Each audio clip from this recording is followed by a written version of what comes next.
Hey everybody, thanks to those who came out to my shows the past couple of weeks. It was a lot of fun. Had a really good single release show at the Mint, one of those old legendary LA venues, and then followed by a showcase the next Saturday at the Unurban Coffee House with some really good friends and really good performers. It was a good time. And look out for my single, Old Sadness, that will be released on 5/28. That is May 28th. And it's going to be awesome. I will put a link in the description of this podcast episode.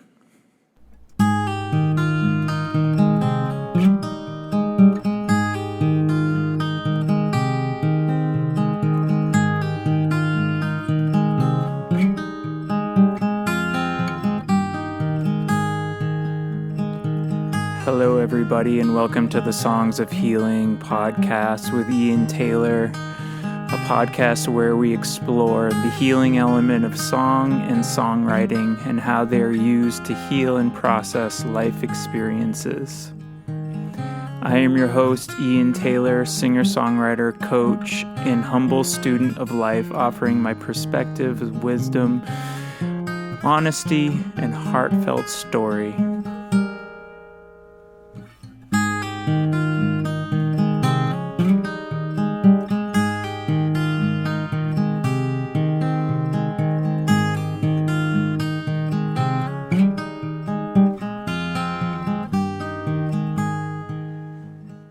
So this song that we're going to be focusing on is called Plight of the Dreamer. I wrote this song, I believe, back in 2016, and it was on the album after the last album I was covering. This album is called Disappear, the Dark Divide. In this song, The Plight of the Dreamer, it is really about, it's about the plight of the dreamer. It's about presence. It's about accepting the reality and the unfolding of time in one's life. And I guess you could say it's actually really it's kind of like an answer to the last episode we did, Silver Sail. That was more about escapism. And it was more about setting off into a new life, to discover yourself, to let go of the past, let go of past hardships, and to really find oneself in maybe a new definition of oneself. But to follow that up with this song, The Plight of the Dreamer, this song is kind of just all about accepting that there's maybe a kind of trying element to being a dreamer, which is that we can dream or have a vision of a beautiful future or a beautiful purpose. But this song is kind of calling to the importance of presence, and that's kind of the big lesson in it. So it makes sense in this arc of the story that I am telling about my own life, how the last kind of album was about escapism in some way. There's also a lot of spiritual kind of undertones, or maybe not undertones, maybe overtones to the album. And in this part of my life, at the beginning of this album, this song is the beginning of the next album, Disappear, the Dark Divide. It's kind of coming back into the acceptance of, or the reality of, the hardship that I'm still going through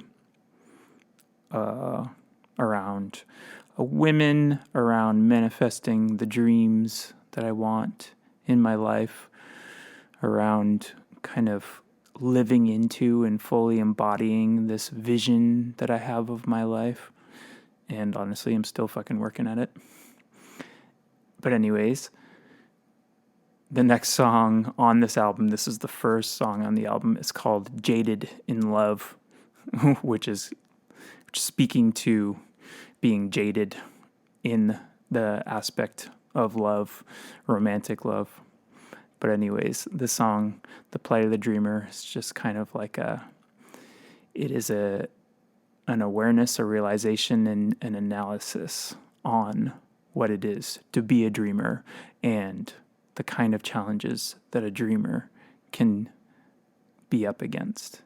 So let's just get right into the song and listen to it, and then I'll break it down a bit.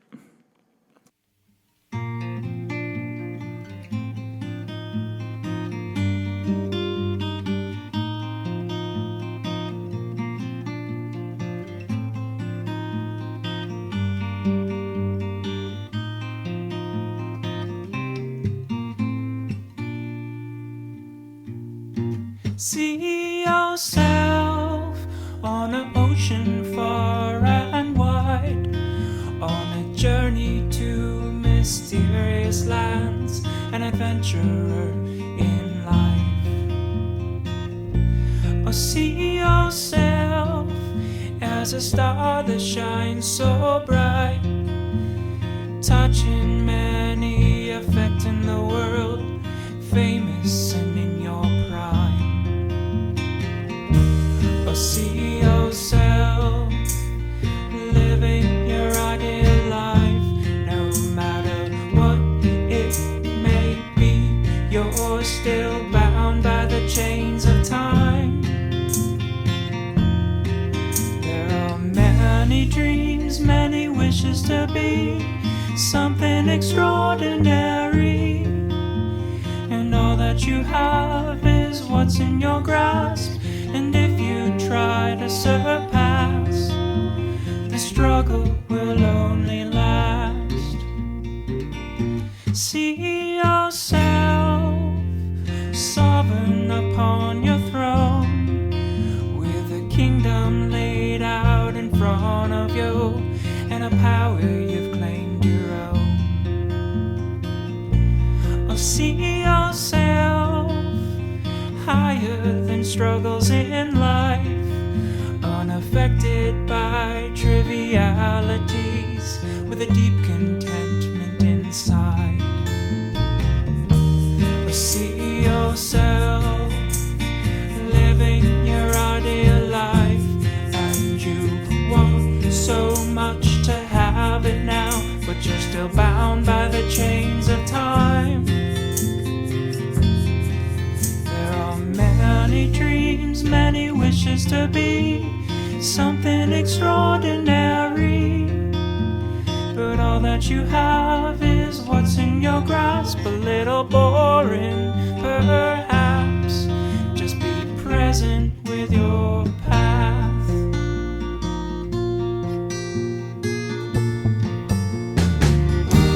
And maybe it ain't so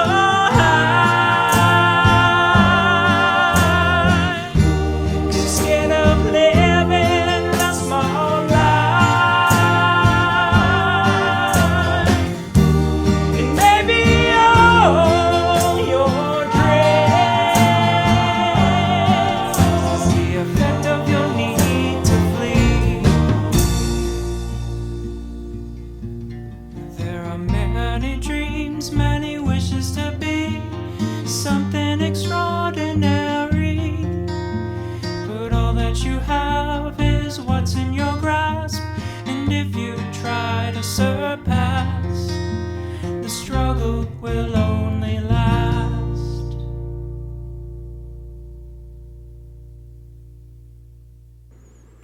See yourself on an ocean far and wide, on a journey to mysterious lands, an adventurer in life, and see yourself as a star that shines so bright, touching many, affecting the world, famous and in your prime. Or see yourself living your ideal life, no matter what it may be, you're still bound by the chains of time. So it's interesting, I just realized that with the last song on this podcast, the last episode, the song Silver Sail. It was also an image and visuals of setting out to sea. And it is interesting how this song is kind of like an answer to that song in some way. Because in this song, obviously, it's like, see yourself on an ocean far and wide, on a journey to mysterious lands, an adventurer in life. It's like kind of telling myself to,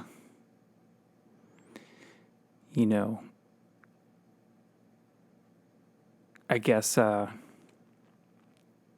move more slow.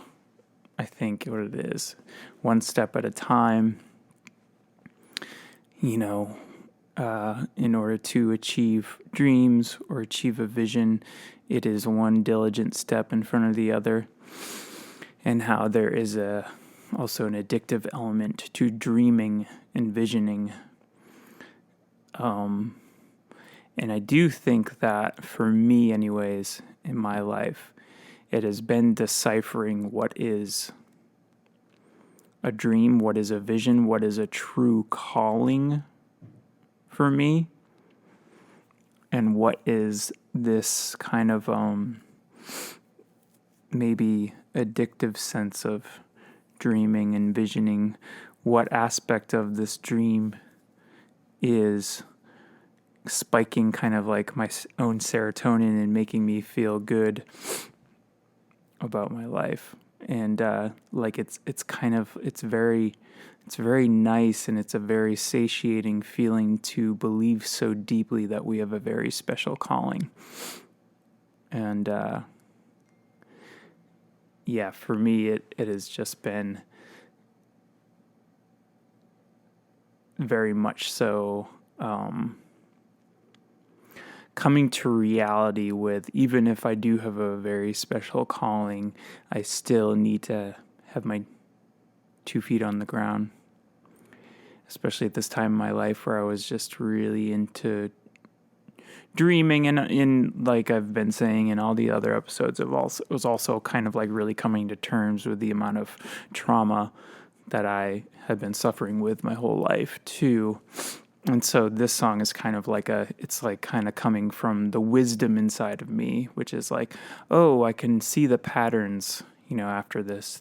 I've been alive for however many years it was at this point. I can see the patterns, and I can see like how there is an element to this dreaming, into this vision, this grandiosity that is escapism, that is me, being caught in the patterns that I learned from when I was really young, growing up in a kind of a dangerous alcoholic environment. Patterns of escape, patterns of using my imagination, patterns of using my creativity to create my own inner sanctuary away from the stresses and the chaos that was around me in the relationships, and the ways that I felt really unsafe and neglected in the relationships around me when I was young. So the way that I soothed myself was through my vast imagination and inner creativity. And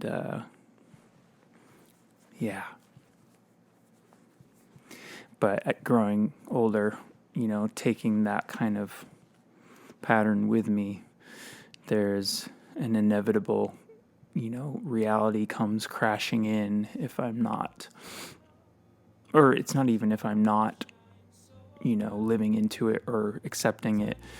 It's more just like an exaggerated pattern that it wears off eventually by inevitability of life, of like what this life is and how one needs to come into reality if one is used to dreaming and kind of living naively and maybe living up in their own little bubble.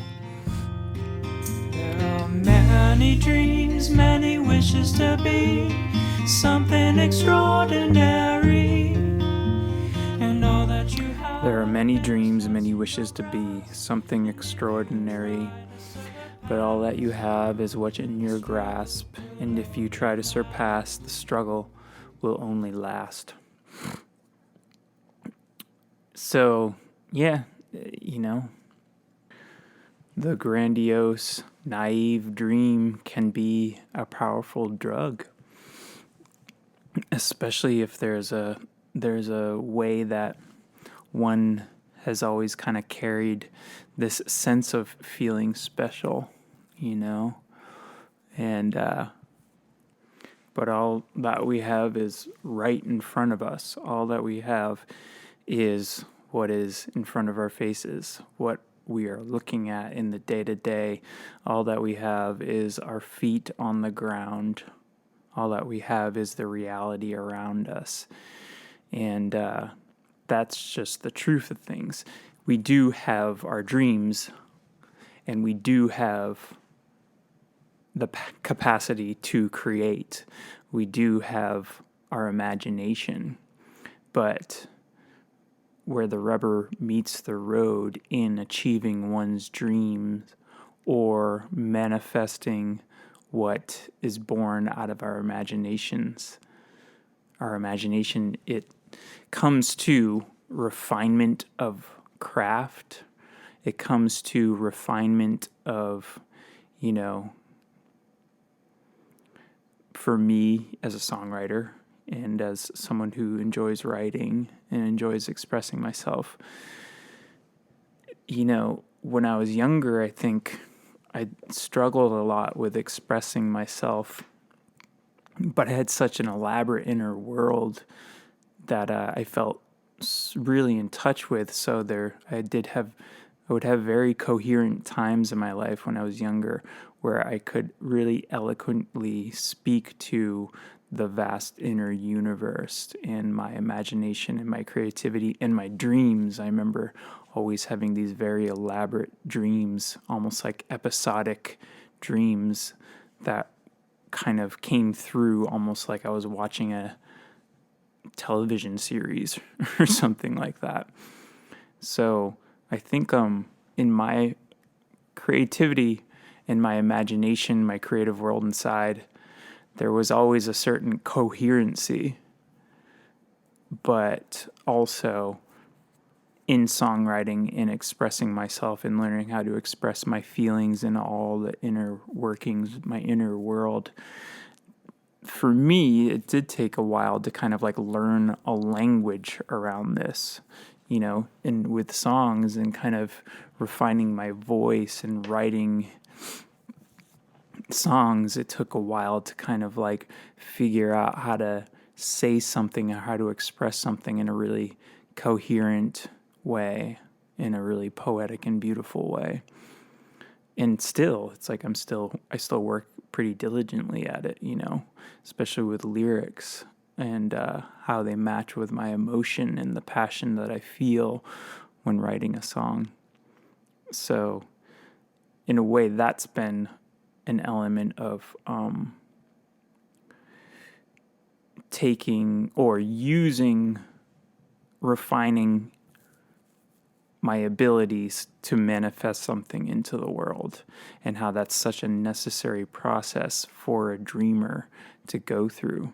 I think there's like geniuses out there, songwriters like Bob Dylan or like John Lennon, Paul McCartney, or just the great songwriters, great artists or whatnot, who might have like this like really beautiful magic of being grounded in this reality and kind of having this innate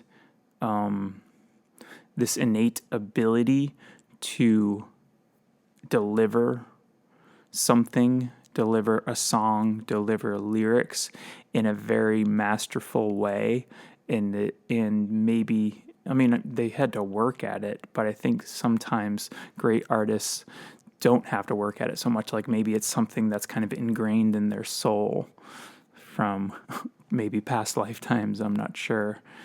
And then I do think that there's other artists like like a Leonard Cohen maybe, who more had to work kind of intently on refinement in words, refinement in songs, refinement in songwriting. So I don't know. I think like I bring that forward because I just think that no matter where you're at, some geniuses or some artists find it really young and really quickly, you know, and then other artists need to kind of like maybe grow on the vine a bit more, on the grapevine a bit more, and maybe before they become a fine wine, which actually in the stage of being a grape, that's kind of like a second or third life of being a grape on a vine. And so I really think that some artists are like, they just get better and better through time. And that there is always an element of time in this life that we're kind of working with. And I think that there's something beautiful about an artist's consciousness. I remember oh my gosh, I'm not thinking of the writer right now, but there was just a documentary, Kurt Vonnegut. He's the guy who wrote Slaughterhouse-Five, and he had this phrase in that book called how these aliens in that book became, or they existed out of the element of time. They existed out of space and time. And the character in the book started to hang out with them. And through hanging out with them, I think he became unstuck in time or unstuck from time. And I do think that for me as an artist and how I've observed other artists being deeply engaged with their creative world, that there is an element that an artist can be unstuck from time, because the capacity to create, the capacity to envision maybe or vision a reality in the future. I really do think that we're getting glimpses of what could be, you know? And I think artists are connected to this ability to kind of like perceive life on this very vast perspective of maybe timelessness.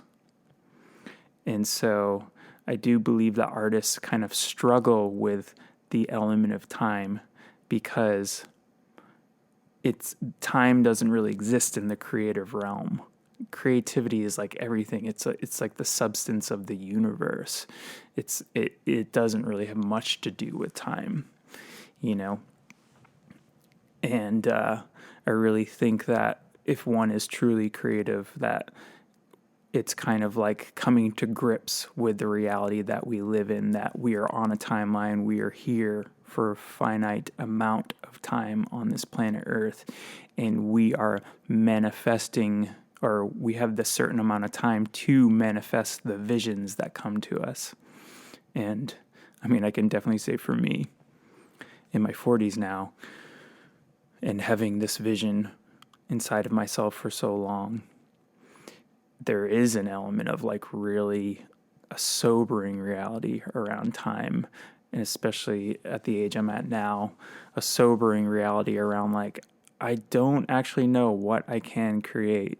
I can just do the best I can given the life I've been given my capacity for willpower, my capacity to choose and to create, which I'm sure is limitless, but honestly a part of living in this reality is the fact that we are dealing with pain, and we are dealing with ego, and we are dealing with trauma. That is just the reality of this reality that we live in. And that these things do create hindrances on the limitless of our souls. And I do believe that enlightenment or transcendence or ascending to spiritual realms is that we transcend our egos. We transcend our own trauma. And I also do think that that is possible.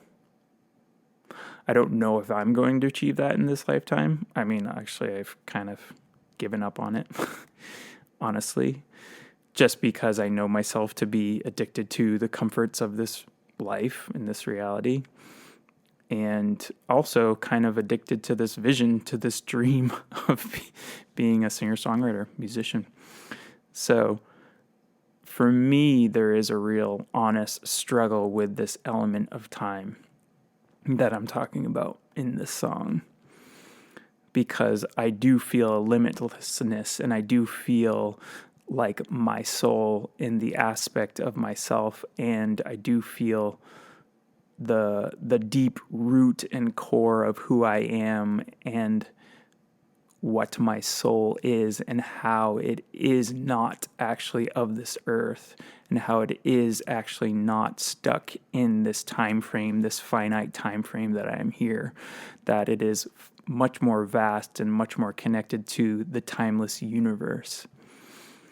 And I'm here now trying to create what I can create, given the reality of my own ego, given the reality of my own pain, which my pain actually informs my creativity and the things that I write, the humanness that I am writing from that makes what I do relatable. So there is an element where I am, or I have, and I do accept that, because I do think it's also a part of our duty, part of my duty in this world, to accept our humanness, to really live into it, live it full out. And at the same time, there's a shadow to all this. There's like feeling connected to that limitlessness, that soulful limitlessness, unstuck from time, transcendent from this reality.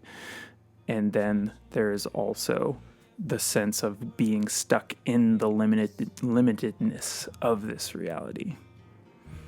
The time frame that I am glued to in this reality.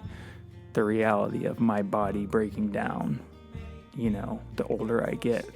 The reality of I'm not always going to be young. I also think that that's why we kind of idolize youth, because there's something about youthfulness that I think connects us to that limitlessness, that timelessness, because it's the time of our lives where we feel the most untouchable. Anyways, I can go off about this stuff for a while. See yourself sovereign upon your throne, with a kingdom laid out in front of you, and a power you've claimed your own.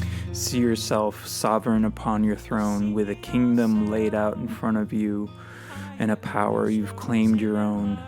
See yourself higher than struggles in life, unaffected by trivialities, with something about contentment. Can't remember. See yourself living your ideal life, no matter, and you want so much to have it now, but you're still bound by the chains of time. So again, envisioning yourself down the road with your kingdom in front of you, all that you've manifested, all that you've conquered in your grandiosity and the grandiose vision. And also, it's like I was saying, see yourself unaffected by the trivialities of this life and feeling more connected to soul, more connected to spirit, more connected to the transcendent realms of spirit, more connected to love, more connected to just the level of consciousness that is unaffected by the ego, by the hardships. And, it's kind of like, again, that's an element of escapism. I think someone or people, me, with large egos, people that can have large egos, it's like it's a dangerous thing to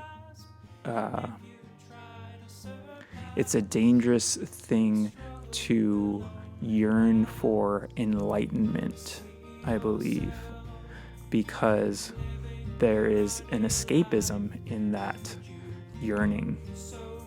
It's really just a yearning to transcend pain, when the only way to get through pain is to go through pain.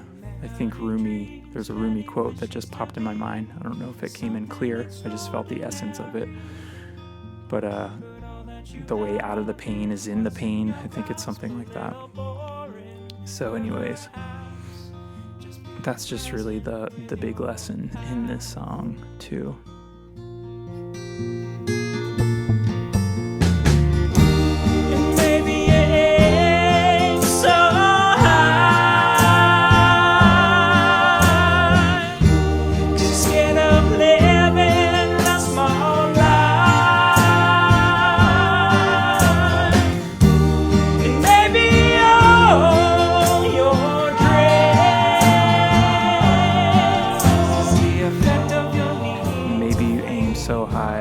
You're scared of living a small life, and maybe all your dreams are the effect of your need to flee. I think there's something to be said about accepting a small life. You know, I think it's very Zen. I think it's very Buddhist. It's also very humble to just accept that maybe our lives are just maybe the more happier life is uneventful and not very exciting. You know, maybe living that kind of monastic, you know, small life in a monastery is actually where true happiness lies. I remember a Michael Meade kind of quote. I don't know if it's a quote. It's part of his teachings. It's that there's kind of two extremes in life. You know, there's like, especially when it comes to looking for our own inner happiness or just our own happiness, our own contentment in life. There's the two extremes is to go the complete monastic way, you know, which is to shun maybe a life of pleasure, to turn away from living a life of excess, you know, to turn away from materialism, and to go up into the mountains and meditate and become a monk and disengage from romantic relationships. Like, that's one extreme, and the other extreme is to go full into life, is to go full into debauchery, maybe. I guess that's the right word. Go full into relationships, full into romance, full into addiction, full into complete materialism, full into the pursuit of complete material success, fall into partying maybe, or go full into partying, you know, go full into just living that maybe that rock star lifestyle. That's kind of what makes me think of a life that is fully kind of, you know, in the other direction of that monastic life. But how Michael Meade talks about those two extremes, about how there's a middle way. And I think he even said that this is what Siddhartha found too, who was Buddha, was that there's something about the middle way, which is not this extreme monastic, you know, shunning this reality, and is not this other extreme of going fully into excessiveness, you know, and in overindulgence maybe, because those are both ways that aren't sustainable. In some way, maybe actually, I can't really say. I mean, maybe a monk's life is really sustainable. Maybe I would be more happy in a monk's life. I mean, honestly, I've gone through periods of living like a monk for sure. But how there's a middle way where it's kind of like weaving in both, you know, it's weaving in both of these elements. And I really like that. I really believe that. But in this song, it's like maybe I think if you're scared of either one of those extremes, it actually maybe is important to kind of explore that, like maybe a part of this grandiose dream, what I'm saying in this bridge, maybe a part of this grandiose dream is just that, like, my ego needs my life to be extraordinary. Like, I need to be special, like it would mean the world to me if I was meant to kind of impact the world in this powerful and profound way. Like, my ego would be greatly satiated if that was my reality or the purpose for myself. And how maybe actually the most impactful way that we could be in our lives, in life in general, is to live extremely simply. I mean, it would probably be that would be better for the the carbon footprint in this world. Don't live among or making all this trash and driving all these cars all over the place. Maybe living simply and riding a bike or something. Living close to the town center, to where you can just go to the farmer's market and get your food for the week. Maybe that's the simple life that I crave yet I'm scared of. It's true. There's truth in that. But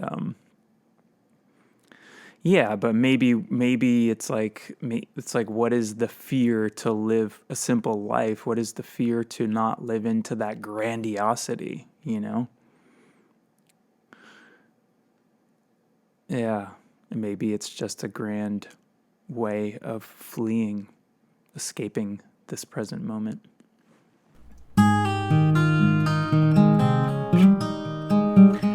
All right, everybody. I hope you enjoyed this episode, The Plight of the Dreamer. This was a beautiful song. I loved writing it at the time. It kind of came to me at a time in my life where I think the message that was coming through was actually really important for me. All right. I hope you all have a beautiful week, and until next week.